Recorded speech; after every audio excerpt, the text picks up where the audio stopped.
नमस्कार, कान्तिपुर समाचारमा स्वागत छ। सुरु गरौं अहिलेका मुख्य समाचारबाट। लगातारको वर्षाले मुलुकका विभिन्न भागमा बाढी पहिरो र डुबान, 7 को मृत्यु, 3 जना बेपत्ता। काठमाडौँसँगको सम्पर्क विच्छेद, सप्तरीमा 600 घर डुबे। भदौ 1 गतेबाट आन्तरिक र अन्तर्राष्ट्रिय उडान सुचारू हुने, सुरक्षा मापदण्ड अपनाएर हवाई सेवा सञ्चालन गर्ने सरकारको निर्णय। जस्तासुकै विवाद, सर्वोच्च अदालत प्रवेश गराउँदा बोझ थपिएको थपिएै। न्यायाधीशमा छानी छानी मुद्दा हेर्ने प्रवृत्ति, सुधारको योजना भने जिल्ला र उच्च अदालतमा मात्रै। राष्ट्रिय गौरवका 22वटै आयोजनाको प्रगति यो वर्ष पनि निराशाजनक। वर्षभरिको खर्च 45%, 4 वर्षमा सक्ने भनिएको काठमाडौँ तराई द्रुत मार्गमा जम्मा 8% काम। र विश्व फुटबलको प्रतिष्ठित बलुन डिओर अवार्ड यस वर्ष प्रदान नगरिने, कोरोना महामारीका कारण 64 वर्षको इतिहासमा पहिलो पटक अवार्ड रद्द। सरकारले भदौ 1 देखि आन्तरिक र अन्तर्राष्ट्रिय दुवैतर्फ नियमित उडान सञ्चालन गर्ने निर्णय गरेको छ। प्रधानमन्त्री निवास बालुवाटारमा आज बसेको मन्त्री परिषदको बैठकले स्वास्थ्य सावधानी अपनाएर नियमित उडान सञ्चालन गर्ने निर्णय गरेको हो। अन्तर्राष्ट्रियतर्फ चैत 9 र आन्तरिकतर्फ चैत 11 देखि नियमित उडान ठप्प छन्। कोरोना भाइरसको संक्रमण दर घट्दै गएकाले स्वास्थ्य सुरक्षा अपनाएर नियमित उडान सञ्चालनको निर्णय गरेको पर्यटन मन्त्री योगेश भट्टराईले कान्तिपुर समाचारलाई जानकारी दिए। नियमित उडान ठप्प रहेकाले विदेशमा अप्ठ्यारो अवस्थामा रहेका नेपालीलाई अहिले चार्टर्ड उडान मार्फत ल्याउने काम भइरहेको छ। चार्टर्ड उडानमा महँगो भाडा असुलेको भन्दै सरकारमाथि नियमित उडान सञ्चालनको दबाव बढेको थियो। लकडाउन सम्बन्धी अरू नियम भने यथावत रहने निर्णय भएको छ।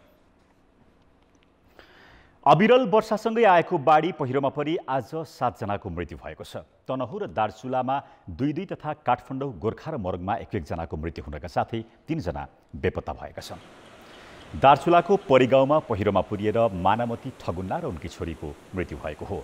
4 जना घाइते भएका छन्। उनीहरूको गाउँलेले उद्धार गरेका छन्। पहिरोले एउटा विद्यालयको भवन र 4वटा घर बगाएको छ। यसैगरी गोर्खाको फुजेलमा पहिरोमा पुरिएर 34 वर्षीय लक्ष्मी गुरुङको मृत्यु भएको छ। गोठमा गएका बेला अविरल वर्षाका कारण माथिबाट आएको पहिरोमा पुरिएर उनको ज्यान गएको हो। पहिरोले घर पुरिँदा तनहुँको भानु पुरकोटमा 2 जनाको मृत्यु भएको छ। त्यहाँ 1 जना बेपत्ता छन्। उता मोरङको केराबारी गाउँपालिकामा डाले खोलामा आएको बाढीले बगाएर 1 जनाको मृत्यु भएको छ। मृत्यु हुने स्थानीय 55 वर्षीय जितबहादुर मगर हुन्। खोला तर्ने क्रममा उनलाई बाढीले बगाएको थियो। यस्तै काठमाडौँ टोखाको माथिल्लो भेगमा पहिरोमा परि 1 जनाको मृत्यु भएको प्रमुख जिल्ला अधिकारीले जानकारी दिएका छन्। सप्तरीका विभिन्न स्थानमा 600 भन्दा बढी घर डुबानमा परेका छन्। खाडो र जिता नदीले तटबन्ध कटान गरेकाले 3000 परिवार जोखिममा परेका छन्। राजविराज नगरपालिकाका 3वटा वडामा 400 घर डुबानमा परेका छन्। घरमा बाढी पसेपछि स्थानीयलाई खाना पकाउनेदेखि बस्न समेत समस्या भएको छ। उता सप्तकोशी नदीमा आएको बाढीले तटीय क्षेत्र अन्तर्गत हनुमान नगर, कङ्कालिनी नगरपालिकाका 100 र तिलाठी कोइलाडी गाउँपालिकाका 50 घर डुबानमा परेका छन्। खाडो खोलाको बाढीले तिलाठी बेल्हीका 100 घर डुबानमा परेका छन्। लगातारको वर्षाले खाडो र जिता नदीमा आएको बाढीले सकरापुरा र मन्छारपुरमा तटबन्ध कटान हुन थालेपछि 3000 परिवार जोखिममा परेका छन्। त्यहाँ बोरामा बालुवा हालेर कटान नियन्त्रणको प्रयास गरिए पनि लगातारको वर्षाले नियन्त्रणको काम प्रभावित भएको छ। लगातार परेको मुसलधारे वर्षाका कारण जनकपुर धामको नगर क्षेत्र जलमग्न भएको छ। आइतबार साँझदेखि लगातार परिरहेको पानीका कारण नगरको अधिकांश क्षेत्र जलमग्न भई डुबानमा परेको हो। पानीको निकास नहुँदा रामानन्द चोक, बैकुण्ठ नगर, मुसहर बस्ती, आँखा अस्पताल, देवी चोक, किशोरी नगर, आनन्द नगर, विश्वकर्मा चोक लगायत क्षेत्र डुबानमा परेका छन्। बाटोमा समेत पानी जमेपछि नगरका विभिन्न भागमा हिँडडुल गर्न पनि अप्ठ्यारो भएको छ। धादिङ र धनकुटामा पहिरो र खोलाले 8 घर बगाएको छ भने 1 किशोरी बेपत्ता भएकी छन्। पृथ्वी राजमार्गको धादिङ र चितवन मुगलिङ सडक खण्डका धेरै ठाउँमा पहिरो झर्दा यातायातका साधन सोमबार बिहानदेखि नै अवरुद्ध भएका छन्। धादिङ र चितवनको सीमामा पर्ने मौवा खोलामाथि रहेको पुललाई बाढीले क्षति गरेको छ। यसैगरी पृथ्वीराज मार्गको जोगीमारा खण्डमा सडकमाथिबाट झरेको पहिरोले सडकमा रहेका 4वटा गाडी बगेका छन् भने 3वटा गाडी पहिरोले पुरिएका छन्। यसै सडक खण्डको गजुरीमा पहिरोले 6वटा घर बगेका छन् भने घरमा रहेकी एक 17 वर्षीय किशोरी पहिरोमा परेर हराइरहेकी छन्। अवरुद्ध रहेको सडक सञ्चालन गर्न सुरक्षाकर्मी र सडक विभागका कर्मचारी र उपकरण परिचालन गरिएको छ। तर पानी परिरहेकाले सडक सञ्चालन गर्न अझै 1-2 दिन लाग्ने अवस्था छ। नारायणगढ मुगलिन सडक खण्डको 4 किलो लगायतका दर्जनौं स्थानमा झरेको पहिरो पन्छाउने काम भइरहेको छ। अविरल वर्षाका कारण बाढी र पहिरोले पूर्वी पहाडी जिल्ला जोड्ने मुख्य सडकमा क्षति पुगेको छ। कोशी राजमार्गको धरान धनकुटा मूलघाट 5 थर जोड्ने तमोर कावेली करिडोर तथा भेडेटार रविराके सडकका विभिन्न स्थानमा खसेको पहिरोले यातायात अवरुद्ध भएको छ। गर्जुवा र तमोर करिडोरमा बाढीले 2वटा पिकअप भ्यान पुरेको छ। पानी परिरहेकाले पहिरो हटाएर अवरुद्ध सडक खुलाउने प्रयास हुन सकेको छैन। पहिरो र लेउती खोलाको कटानले धनकुटाको सागुरी गढीमा रहेको गर्जुवा बस्ती जोखिममा परेको छ। स्थानीयका 14 मध्ये 2 घर लेउती खोलाको कटानमा परेका छन्। बस्ती नै जोखिममा परेको भन्दै स्थानीय प्रशासनले सुरक्षित स्थान सर्न सूचित गरे पनि स्थानीयले घर छाडेका छैनन्। माङमाया खोलामा पानीको सतह असामान्य रूपले बढेको भन्दै हिले भोजपुर तथा पहिरो खसिरहेकाले भेडेटार रविराके सडक खण्डमा धनकुटा प्रशासनले ढुवानी र यातायातका साधन सञ्चालनमा रोक लगाएको छ। यता जिल्ला प्रशासन कार्यालय पाल्पाले सिद्धार्थ राजमार्गको पाल्पा बुटवल सडक खण्डमा पहिरोको जोखिम बढेको भन्दै रातिको समयमा यात्रा नगर्न आग्रह गरेको छ। राति 8 बजेपछि बिहान 6 बजेसम्म अत्यावश्यक काम बाहेक बर्तुङदेखि बुटवलसम्मको सडक यात्रा नगर्न प्रशासनले आग्रह गरेको छ। सडकका विभिन्न स्थानमा ढुङ्गा पहिरो खस्ने र रातिको समयमा देख्न नसकिने भएकाले केही दिनका लागि यात्रा नगर्न आग्रह गरिएको प्रमुख जिल्ला अधिकारी रमेश नेउपानेले बताए। सिद्धार्थ राजमार्गको गौडे पुल, कालीमाटी, चर्चरे, हिउँदे खोला, पानीमिल, दोभान, सिद्धबाबा लगायतका स्थानमा पहिरो बढी खसेको छ। सिद्धार्थ राजमार्ग अन्तर्गत पाल्पा बुटवल सडक खण्डको तानसेन नगरपालिकामा पर्ने गौडे पुल नजिकै पुनः पहिरो छरेर राजमार्ग पुरै अवरुद्ध भएको छ। धादिङको पछिल्लो जानकारी दिन हाम्रा संवाददाता पोषनाथ अधिकारी अहिले हाम्रो प्रत्यक्ष सम्पर्कमा हुनुहुन्छ, टेलिफोन सम्पर्कमा हुनुहुन्छ। पोषनाथजी, अहिले त्यहाँको मौसम कस्तो छ, के पछिल्लो जानकारी के छ, दिनुहोस् न। अनिताजी, पछिल्लो समय लगातार भएको वर्षाको कारण आज दिनभरदेखि पृथ्वी राजमार्ग अवरुद्ध छ। अहिले पनि पृथ्वी राजमार्ग क्षेत्रमा वर्षात भइरहेको छ। वर्षात अझै रोकिएको छैन। यो वर्षातका कारणले राजमार्ग क्षेत्र पूर्ण रूपमा बन्द भएको छ। धादिङमा 7वटा घर, यो लगातारको वर्षातपछि 7वटा घर पहिरोमा परेका छन्। पहिरोले 7वटा घरलाई बगाएको छ भने हामीले योभन्दा अगाडि जानकारी गराएका थियौँ। पहिरोमा परेर एकजना 17 वर्षीय निरुता परियार बेपत्ता भइरहेको भनेका थियौँ। यो बेपत्ता भएकी निरुता परियारको शव केही समय अगाडि सुरक्षाकर्मीहरूले पहिरोबाट निकालेका छन् भन्ने, अन्य 2 जना घाइते भएका छन्। यो धादिङ जिल्लाको गजुरी गाउँपालिकाको वडा नम्बर 2 मा पहिरो आउँदाखेरि 6वटा घरहरू बगेका थिए। त्यो घरमा एकजना 17 वर्षीय निरुता परियार जो घरबाट भाग्दै गर्दाखेरि पहिरोले उनलाई पुरेको थियो। उनको केही समय अगाडि मात्रै उनको शव प्रहरीले निकालेको छ भने बेनीघाट रोराङ गाउँपालिकामा एकजना 5 वर्षीय बालिका पहिरोमा परेर घाइते भएकी छिन्। उनको अहिले काठमाडौँमा थप उपचारका लागि उनलाई काठमाडौँ पठाइएको छ। राजमार्ग पूर्ण रूपमा ठप्प छ। राजमार्गमा झन्डै 50 भन्दा बढी स्थानमा पहिरो खसेको छ। म राजमार्गको रिपोर्टिङबाट, स्थलगत रिपोर्टिङबाट भर्खरै मात्रै जिल्ला सदरमुकाम आइपुगेको छु। राजमार्गलाई हेर्ने हो भने, राजमार्गको पहिरोलाई हेर्ने हो भने र त्यहाँका स्थानीयसँग गरेको कुराकानीलाई आधार मान्ने हो भने झन्डै 2050 सालभन्दा पछाडि राजमार्ग क्षेत्रमा यो किसिमको बाढी पहिरोहरू आएको छ। यो बाढी पहिरो पन्छाउनका लागि जिल्लामा रहेका सुरक्षाका 3वटै अङ्गहरूलाई परिचालन गरिएको छ। 3वटै अङ्गले यसलाई यो राजमार्गलाई सुचारू गर्नका लागि प्रयास गरिरहेको छ। तथापि धेरै ठाउँमा आएको पहिरो र अघि पनि हामीले जोडिसकेका छौँ समाचारको सुरुमै, यो बेनीघाट रोराङ गाउँपालिकाको जवाङ खोला जुन चितवन र धादिङको सिमाना पनि हो, त्यहाँ रहेको पुल पुलको एकातर्फको भागमा पूर्ण रूपमा बाढीले क्षति पुर्याएको छ। झन्नै लगभग 10 मिटरको चाहिँ क्षति पुर्याएको हुनाले त्यहाँ अर्को विकल्प नगरिकन बेली ब्रिज अथवा अर्को खालको विकल्प नगरुन्जेलसम्म त्यहाँ यातायात सञ्चालन गर्न सक्ने खालको अवस्था छैन। यसरी हेर्ने हो भने राजमार्ग पूर्ण रूपमा अवरुद्ध छ।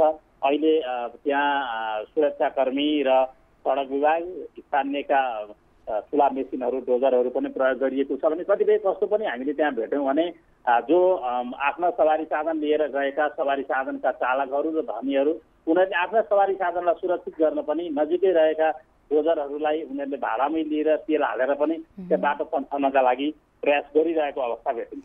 आज दिनभर पहिरो पन्छाउने काम भयो प्रवीण के अरे पोषनाथजी, त्यसपछि अब अहिले त्यो काम रोकिएको पनि छ होला। अब भोलि कति बजेबाट सुरु गर्छ उनीहरूले, कतिसम्मको पहिरो पन्छाउने काम भयो, के छ त्यो जानकारी दिनुहोस् न छोटोमा।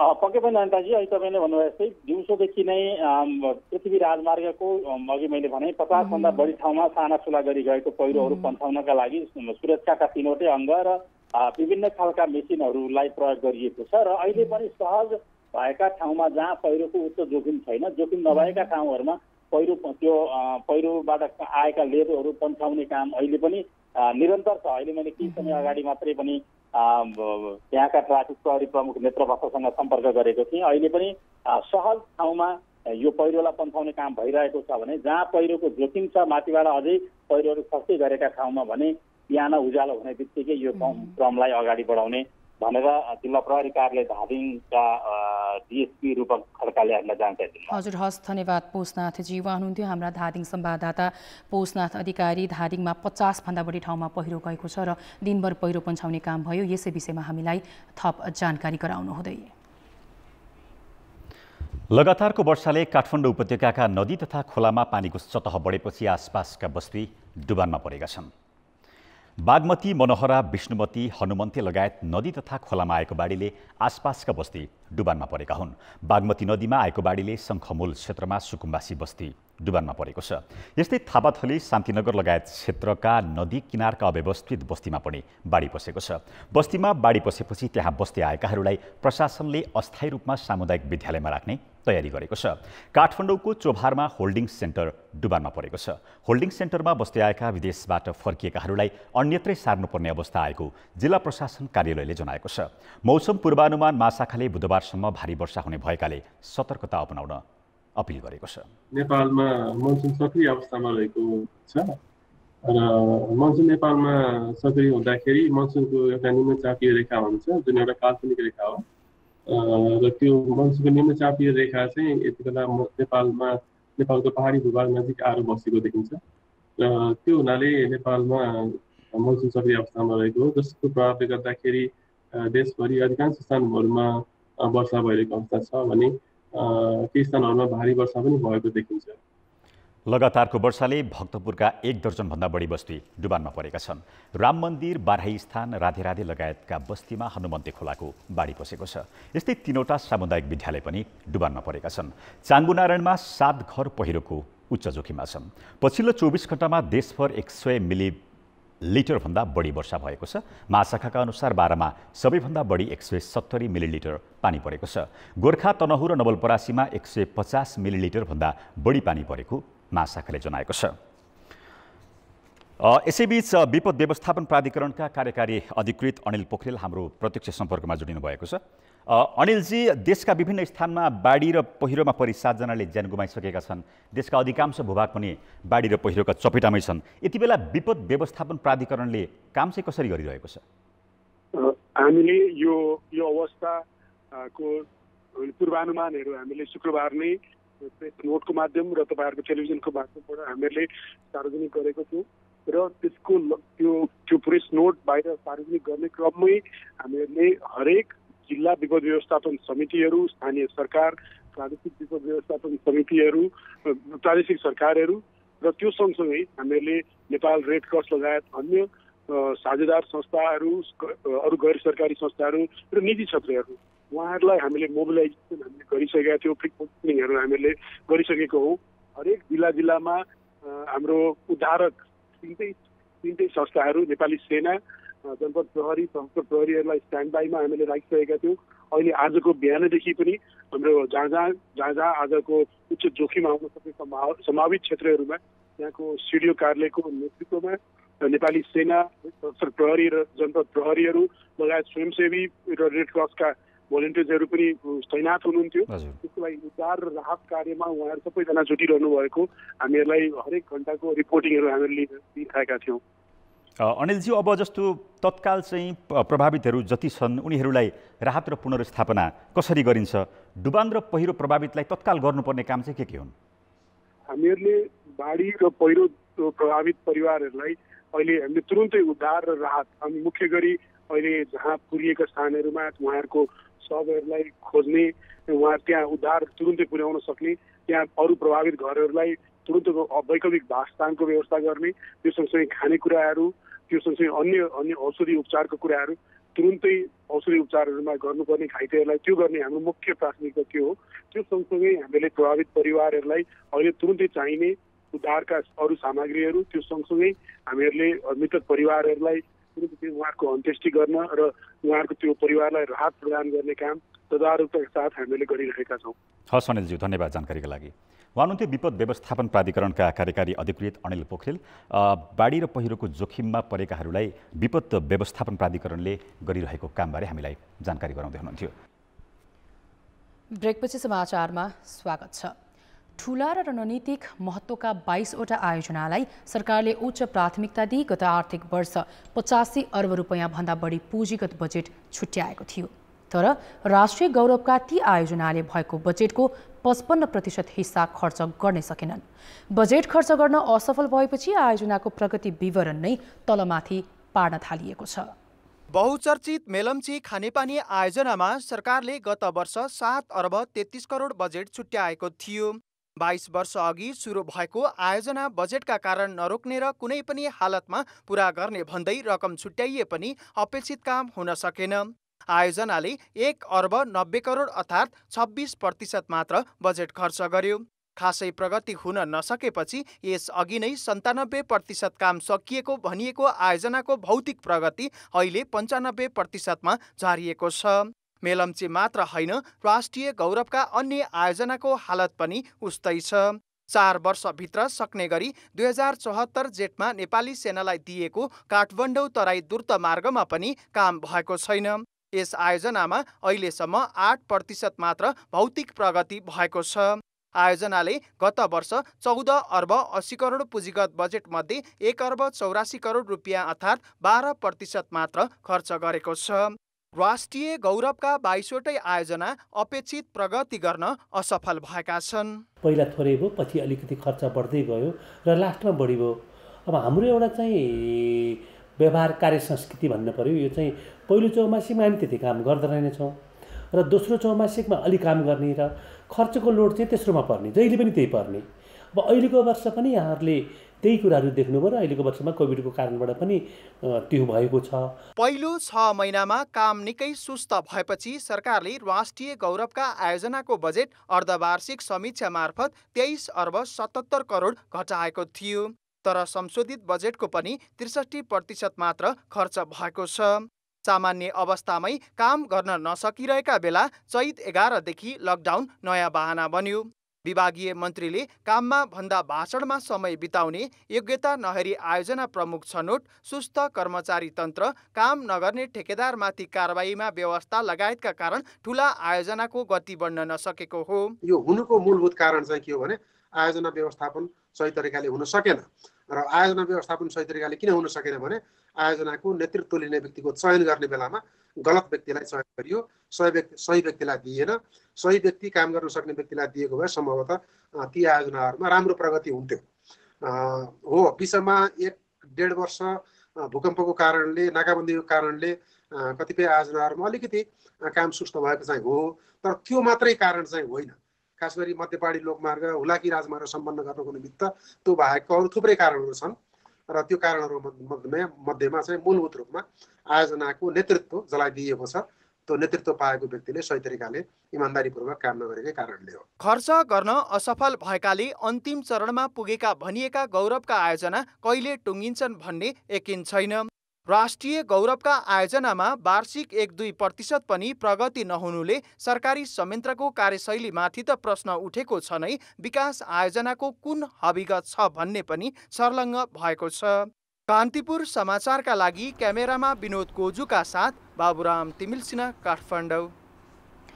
2066-67 अहिले भन्दा कम न्यायाधीश हुँदा पनि सर्वोच्च अदालतले 22,000 मुद्दाको कार्यबोझ 9,000मा छाडेको थियो। तर पछिल्लो समय हरेक वर्ष थुप्रिँदै जाँदा विचाराधीन मुद्दाको संख्या 24,000 नाघेको छ।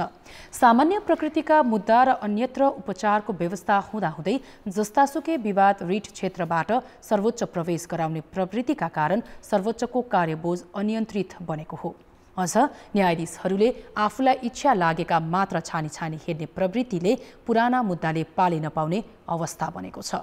तर प्रधान न्यायाधीश चोलेन्द्र शमशेर राणा भने मुद्दा व्यवस्थापनको नयाँ विधि सर्वोच्चको समस्या बेवास्ता गरी जिल्ला र उच्च अदालतमा लागू गराउँदैछन्।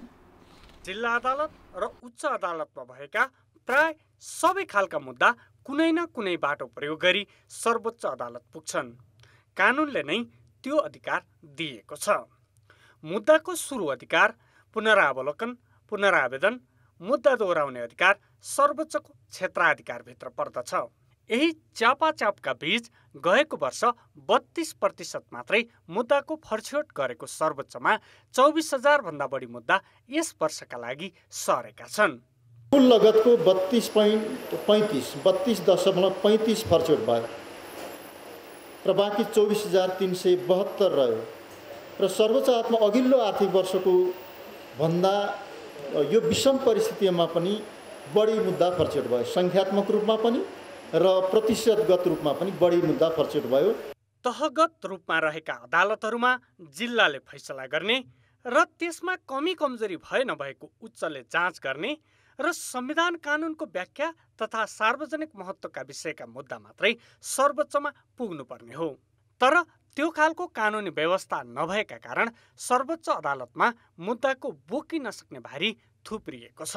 एउटा संवैधानिक र कानुनी कारण सबै अधिकार सर्वोच्च अदालतमै मुद्दा किनारा गर्न ल्याउने जुन व्यवस्था छ, अन्य मुलुकको हेर्दा हामीले भने कोर्ट अफ एडजुडिकेसन तल्लो अदालतले गर्छ, कोर्ट अफ करेक्सन अपिलले गर्छ, कोर्ट अफ इन्टरप्रिटेसन एपेक्स कोर्टले गर्छ भन्ने जुन सिद्धान्त हो, हाम्रो तीनटै काम सर्वोच्च अदालतले गर्नुपर्छ। कोर्ट अफ एडजुडिकेसनको काम पनि गर्नुपर्ने, कोर्ट अफ करेक्सनको काम पनि गर्नुपर्ने, कोर्ट अफ इन्टरप्रिटेसनको काम पनि गर्नुपर्ने कारणले सर्वोच्च अदालतमा यो कार्यबोझ बढेको हो।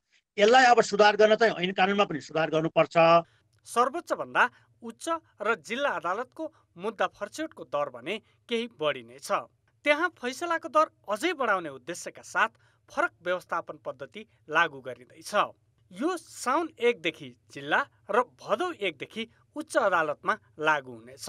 यस अन्तर्गत सरल, सामान्य र विशेष मार्गका रूपमा विभाजन गरेर मुद्दा व्यवस्थापन गरिनेछ।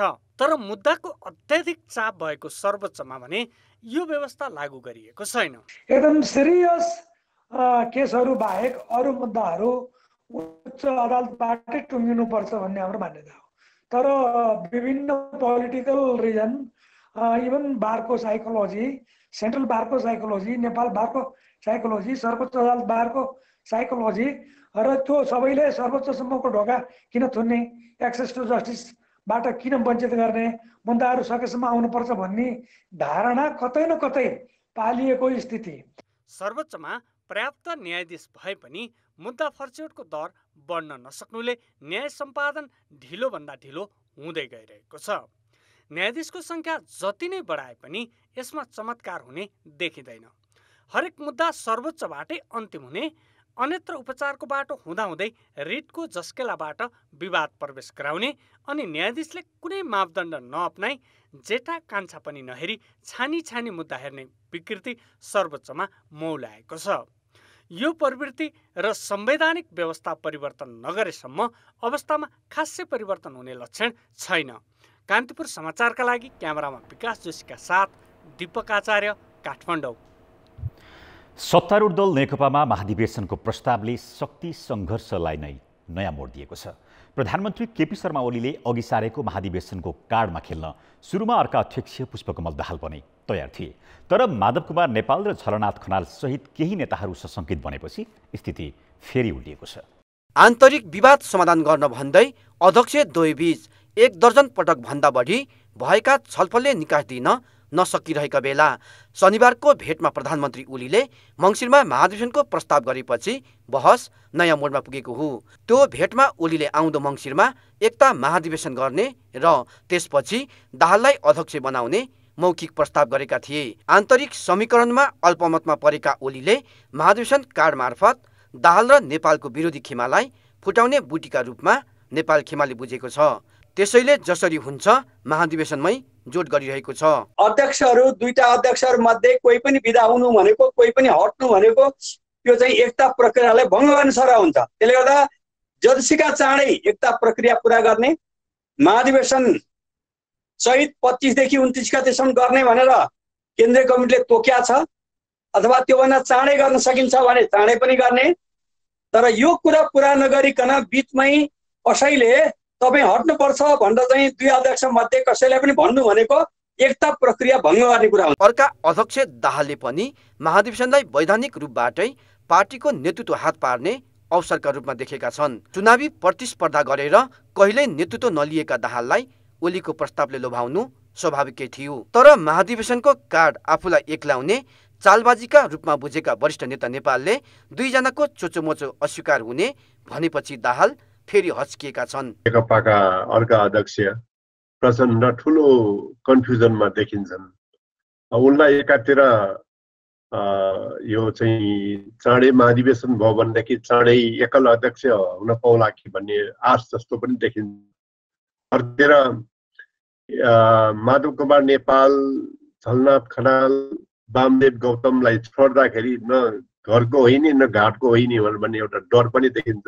विधि र पद्धति भन्दा पदकै लागि हानथाप गरिरहेका नेकपाका अध्यक्ष द्वय ओली र दाहाल मिल्दा उनीहरूले चाहेकै कुरा हुन्छ।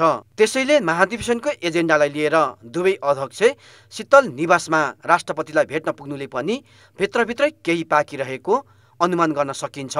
तर यी तीन नेताबीच जो कोही पनि दुईजना नजिक हुने बित्तिकै अर्को एक्लो पर्ने र बिच्किने कारणले तत्काल सुल्झिने छाट भने देखिँदैन। खास गरी दाहालबाट धोका हुन सक्ने भय नेपालमा देखिन्छ। दाहाल एक्लै गएर ओलीसँग सहमति जनाएपछि यो खेमा झनै सशङ्कित बनेको छ। त्यसैले महाधिवेशनको कार्ड पनि विवाद समाधानमा सञ्जीवनी बुट्टी बन्ने सम्भावना कमै देखिन्छ।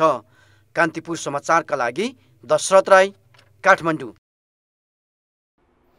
परराष्ट्र मन्त्री प्रदीप ग्यावालीले भारतसँग वार्ताका लागि पूर्ण तयारीका साथ बसेको बताएका छन्। कान्तिपुर टेलिभिजनको कार्यक्रम फायर साइडमा उनले सीमा विवाद सुल्झाउन वार्ताका लागि ट्र्याक 2 विधि समेत अपनाउन सकिने गरी तयारी अवस्थामा रहेको जानकारी दिए। भारत आफैले वार्ताका लागि इच्छा नदेखाएको सङ्केत गर्दै ग्यावालीले नेपालको तर्फबाट झकझक्याउने सिलसिला भने चलिरहेको बताए। वार्ताका लागि हामीले आन्तरिक तयारीहरूलाई पूर्ण गरेका छौँ। हामीले एउटा विज्ञ समूह पनि बनायौँ। विभिन्न ठाउँमा छरिएका थिए प्रमाणहरू, तिनीहरूलाई एक ठाउँमा ल्याउने, नेपालभित्रै छन् प्रमाणहरू भएर नै हामी त्यो टुङ्गो गरेका हौँ। तर वार्ताको टेबलमा बस्दा त्यसलाई सिलसिलेवार ढङ्गले पेश गर्नु पर्यो। त्यस सम्बन्धी विज्ञ समूह बनाएर त्यस सम्बन्धी कामलाई अगाडि बढाएका छौँ। हामीले ट्र्याक 2 डिप्लोमेसी पनि ती माध्यमहरूबाट पनि सम्पर्कमै छौँ हामीहरू। फर्मल औपचारिक संवादको ढोका नखुलेको भए पनि अथवा त्यो सुरु भइ नसकेको भए पनि हामी सम्पर्कमै छौँ र भारतले महसुस गर्नेछ भन्ने हाम्रो विश्वास छ। वार्ताबाटै समाधान गर्ने हो। नेपाल सरकार त्यसका निम्ति पूर्ण तयारीका साथ बसेको छ। चीनसँग जुन प्राथमिकताका साथ भारतले वार्ता गर्यो, नेपालसँग त्योभन्दा सहजताका साथ गर्न सकिन्थ्यो। नगर्दा प्रश्नहरू उठेका छन्, तर प्रश्न मात्रै गरेर भएन। हामीले गजगजाइरहनुपर्छ र वार्ताबाट समाधान गर्नुपर्छ। नेकपाभित्रको विवाद समाधान नहुने र विभाजनको बाटोतर्फ जाने हो भने व्यवस्थामाथि नै खतरा उत्पन्न हुन सक्ने धारणा पनि मन्त्री ग्यावालीले राखे। आज नेकपा जहाँ छ, मैले त्यो अपिलमा दोहोरी खाँबो भन्ने प्रयोग गरेको छु। मेन पिलर त्यो भत्किँदा नेकपा मात्रै भत्किँदैन, धेरै चिज भत्किन्छ। सिस्टमसँग जोडिएको छ। यो अतिरञ्जना होइन। 54 सालमा नेकपा एमाले विभाजित हुँदा सबभन्दा ठुलो पार्टी थियो नि त पार्लियामेन्टमा। त्यो विभाजित हुँदा हिंसा भत्तै बढ्यो राष्ट्रव्यापी रूपमा। पछि काङ्ग्रेस विभाजित भयो, लोकतन्त्र त्यति बेलाको सीमित प्रजातन्त्र पनि दरबारमा गयो, ठुला ध्वस्त भयो। ठुला पार्टीहरू विभाजित हुँदा त्यसको मल्टी डाइमेन्सनल असर हुन्छ। मैले त्यही कुरा भनेको हुँ। म आशावादी छु। अब चिन्तित पनि छु। कतिपय कुराहरू हेर्दा घरिघरि निराश पनि बनाउँछ। तर पनि हामी लागिरहेका छौँ एकताका निम्ति निरन्तर। त्यो हाम्रो प्रयासले काम गर्छ भन्ने आशावादी छु। कार्यक्रम फायरसाइड अहिले 9 बजे प्रसारण हुनेछ। बाढी, पहिरो र रुबानको खतरासँगै कोरोना संक्रमणको समेत जोखिम बढेको भन्दै स्वास्थ्य मन्त्रालयले थप सतर्क हुन अपिल गरेको छ। केही दिनदेखिको निरन्तर वर्षाका कारण गाउँघरमा सानो ठाउँमा धेरै मानिस बस्नुपर्ने बाध्यात्मक परिस्थितिले संक्रमण छन् फैलन सक्ने मन्त्रालयको अनुमान छ। यस्तो बेला स्वास्थ्य मापदण्डको पालना गर्न, राहत तथा उद्धारमा सघाउन र कोरोना महामारी फैलन नदिन सचेत रहन पनि सरकारले अनुरोध गरेको छ। यता कोरोनाको जोखिम पनि छँदैछ, यसमा पनि सचेत एवं सजग हुन जरुरी छ। वर्षायामले गर्दा गाउँघरमा सानो ठाउँमा धेरै मानिसहरू बस्ने अवस्थाहरू सृजना हुँदा हामी कोरोनाको संक्रमण हुने खतरामा हुन्छौँ। त्यस्तै स्वास्थ्य तथा जनसङ्ख्या मन्त्रालयले जारी गरेका जनस्वास्थ्यका मापदण्डहरूलाई ख्याल गरेर खोजी उद्धार कार्यहरू गर्न तथा सुरक्षित रहन सबैलाई अनुरोध छ। मन्त्रालयका अनुसार पछिल्लो 24 घण्टामा 186 जना नयाँ संक्रमित थपिएका छन्। यो सँगै संक्रमित हुनेको संख्या 17,868 पुगेको छ। 4,216 जनाको PCR परीक्षण गर्दा 12मा 46, डोटीमा 40, सर्लाहीमा 23, सप्तरीमा 9, कास्कीमा 8 र रुकुम पूर्वमा 7 जनामा संक्रमण देखिएको छ।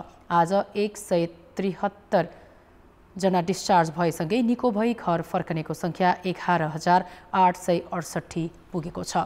हालसम्म भोजपुर, पाँचथर, सुङ्खुवासभा, धनकुटा, रसुवा र मनाङ र मुस्ताङ जिल्ला कोरोना मुक्त भएका छन्।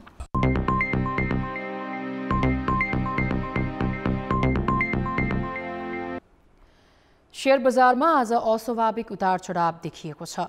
2 पटक सर्किट ब्रेक लागेर बढेको बजारमा नेप्सी परिसूचक अन्तिममा 14 अङ्कले घटेको थियो।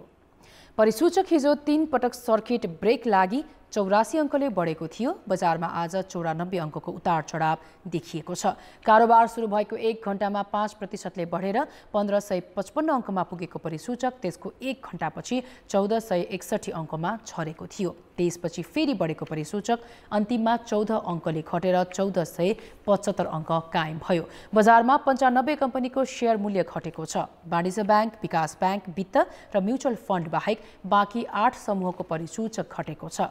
नाफा बुक गर्ने लगानीकर्ताको भिडका कारण परिसूचक घटेको विश्लेषण छ। परिसूचक घटे पनि 2 अर्ब 80 करोड 22 लाख रुपैयाँको शेयर किनबेच भएको छ। माछा स्वास्थ्यका लागि त्यति हानिकारक मानिँदैन, तर कतिपय माछा यस्ता छन् जसको कारोबार नै प्रतिबन्धित छ। विशेष गरी मांसाहारी मानिने माछा पालन पानीका अन्य जीवका लागि घातक हुने भएकाले क्याट नामको माछा जिउँदो ल्याउन प्रतिबन्ध लगाइएको हो। तर भारतबाट त्यही माछा चोर बाटो भएर तस्करी हुने गरेको खुलेको छ।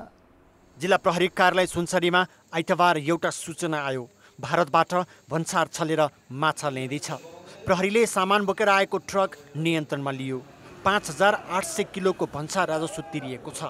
तर प्रहरीले बरामद गरेर परीक्षण गर्ने क्रममा भन्सार तिरेको भन्दा 2000 किलो बढी जिउँदो माछा भेटिए, अर्थात् 7500 किलो माछा ट्रकमा थिए।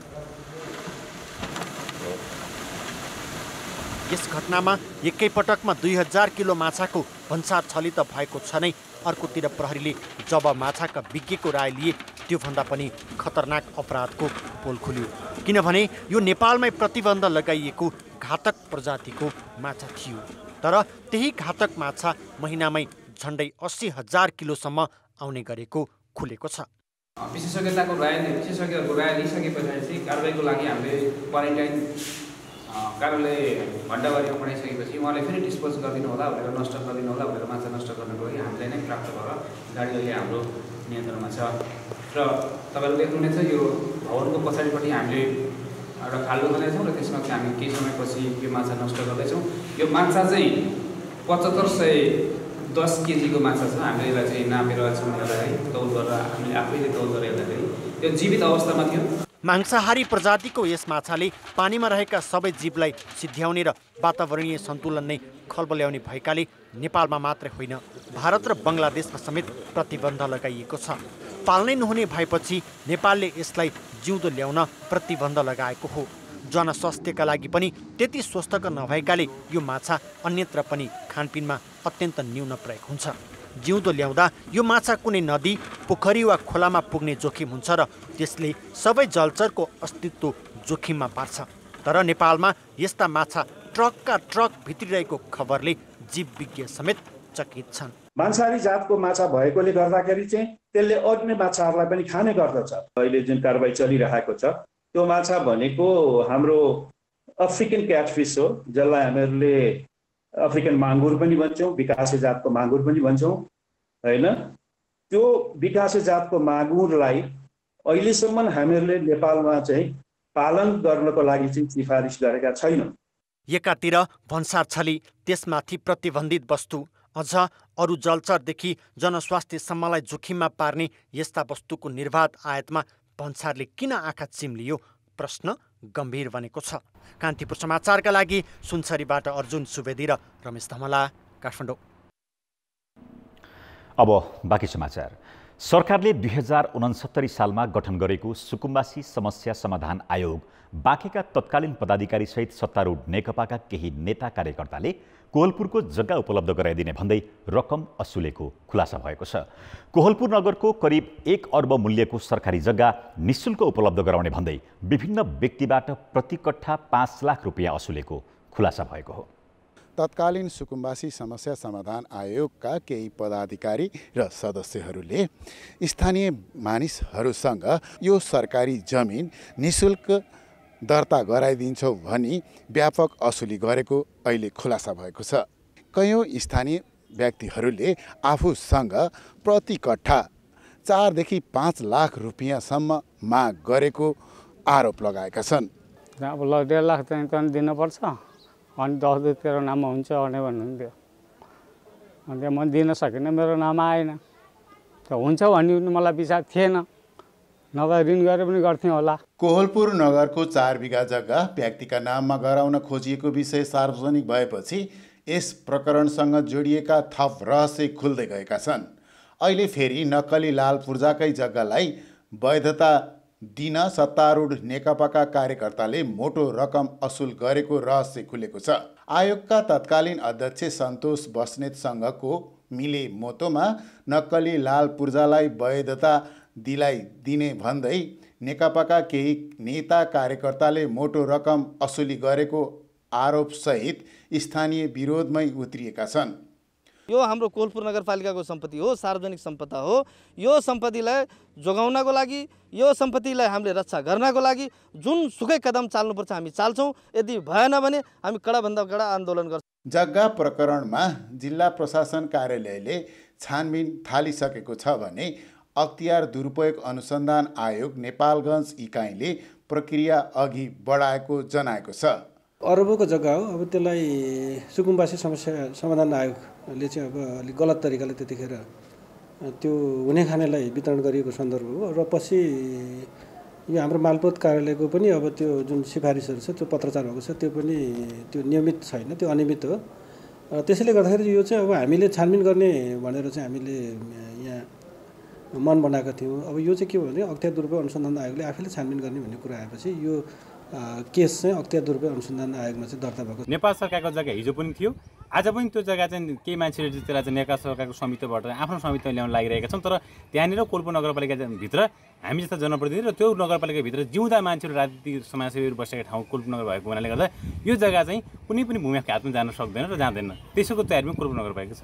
महेन्द्र राजमार्ग छेउको सरकारी जमिनको स्वामित्व आफ्नो नाममा बनाएर रातारात मालामाल हुने दाउमा रहेका मुख्य नायके भने सत्तारूढ नेकपाका केही सांसद केन्द्रीय र जिल्ला स्तरका नेताको संरक्षणमा छन्।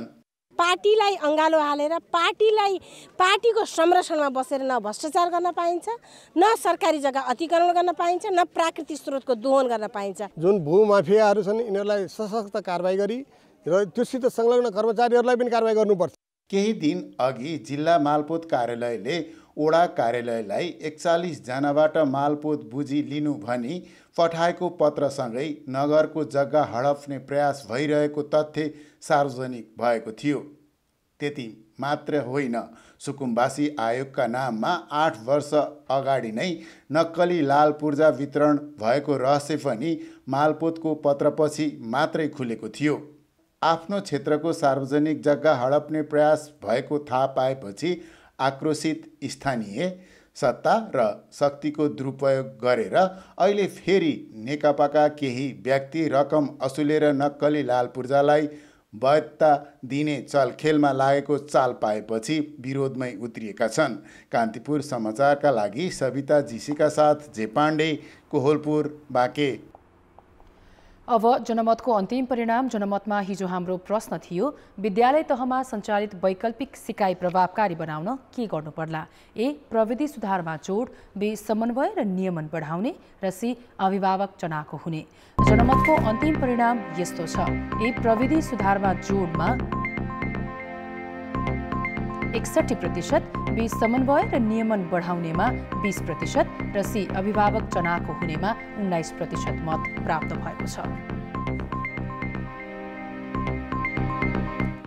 अब जनमतमा आजको प्रश्न। जनमत हाम्रो प्रश्न छ, राष्ट्रिय गौरवकै आयोजनाले किन बजेट खर्च गर्न नसकेका होलान्? ए. आयोजना प्रमुखको अक्षमता, बी. ठेकेदारको लापरवाही र सी. लकडाउनको असर। जनमतको अन्तिम परिणाम भोलि बेलुकी 8 बजेको कान्तिपुर समाचारमा प्रसारण गर्नेछौँ। कृपया 34001मा SMS गरी आफ्नो मत व्यक्त गर्नुहोला। अब जनताको आवाज हामीले विराटनगरमा सोधेका छौँ, मुलुकले विकासको गति लिन किन नसकेको होला?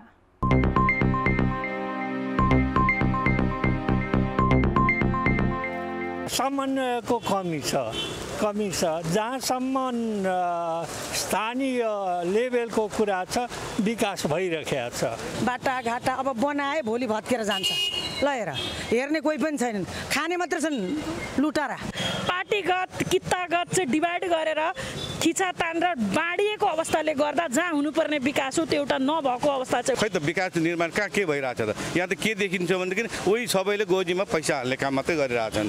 जहाँबाट जति बजेटहरू आउँछ खालि भुँडी भर्ने कामहरू मात्रै भएको देखिन्छ, त्यही भएर विकास हुन नसकेको। तीन तहको सरकार उनीहरू आफैहरू मिलेका छैनन् अनि त्यसले गर्दा पनि हो आफ्नो कमाउनेपट्टि लागेको छन्।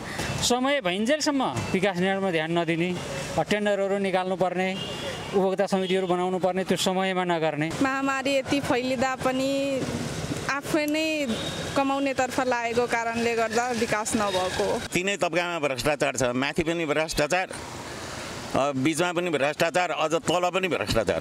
कसरी हुन्छ विकास निर्माण?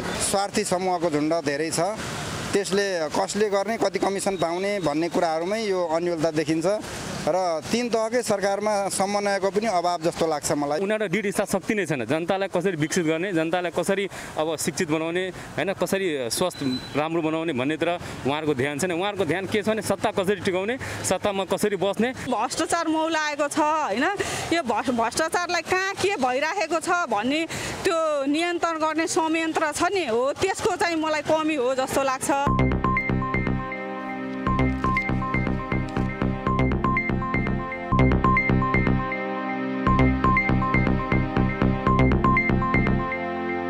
नमस्कार, कान्तिपुर खेलकुद समाचारमा स्वागत छ।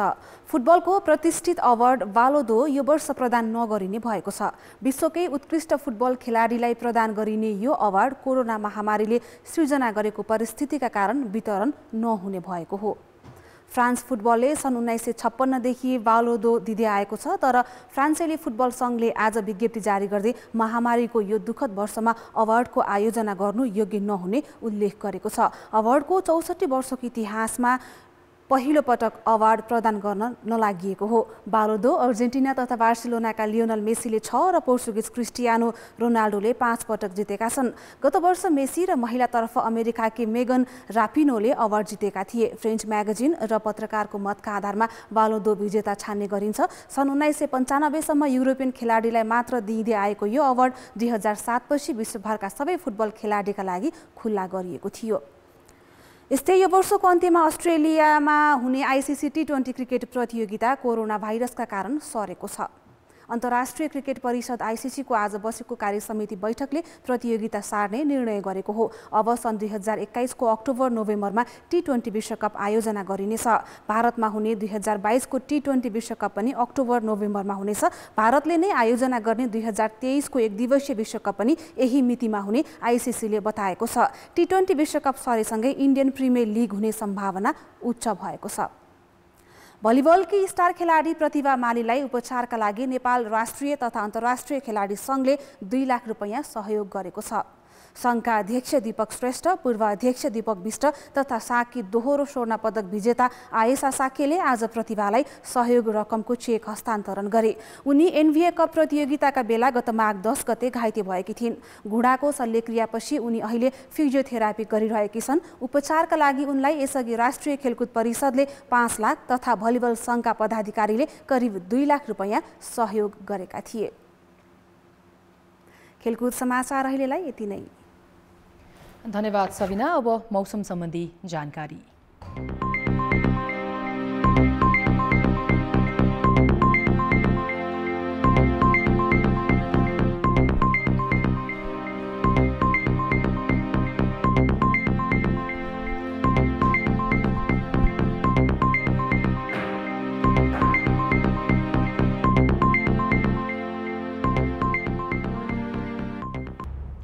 कान्तिपुर समाचार अहिलेलाई सकियो। कान्तिपुर टेलिभिजन हेर्दै गर्नुहोला।